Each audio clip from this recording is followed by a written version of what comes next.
Bonjour et bienvenue dans Libre Entreprise, votre rendez-vous économique hebdomadaire. Payer des taxes et autres impôts, voilà un sujet qui fâche. Pourtant, tout le monde s'accorde à dire que c'est un mal nécessaire. Comment être certain de faire ce qu'il faut pour être en règle avec l'administration fiscale? C'est ce que Moya va découvrir aujourd'hui. On est ici, Moya, et on fait quoi?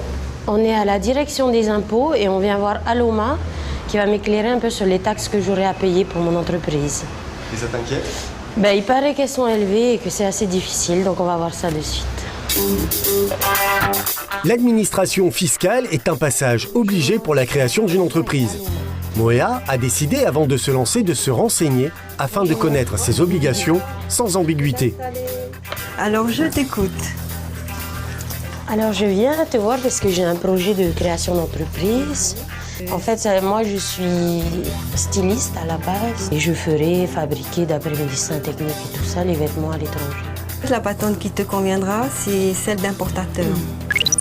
À côté de la patente, tu as l'impôt sur les transactions et la CST des non-salariés. Ce sont deux impôts qui sont déterminés à partir du chiffre d'affaires annuel que tu auras réalisé.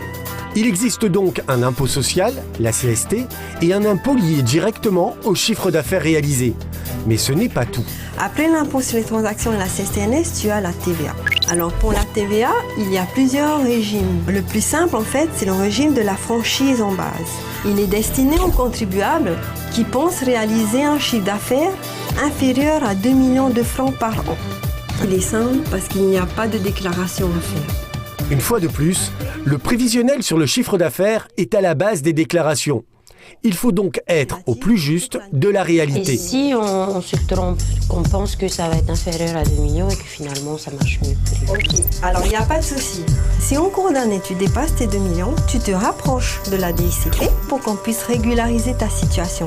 Si toutefois ça t'arrive, tu as 30 jours pour te rapprocher de nous. Il existe cependant le régime fiscal simplifié des très petites entreprises qui pourrait convenir à Moya. Au lieu de payer de la patente, de l'impôt sur les transactions et de la CSTNS et de la TVA, tu auras un impôt forfaitaire annuel de 25 000 francs à la place de ça. Cependant, il y a des conditions à respecter. Il faut que tu sois une personne physique. Toi, c'est ton cas.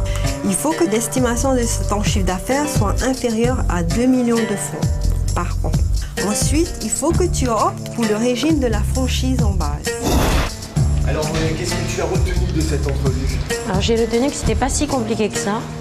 En fait, il faut vraiment que je détermine mon chiffre d'affaires, mon activité et le lieu où je vais exercer. Et ces 3 critères me donneront en fait un tarif.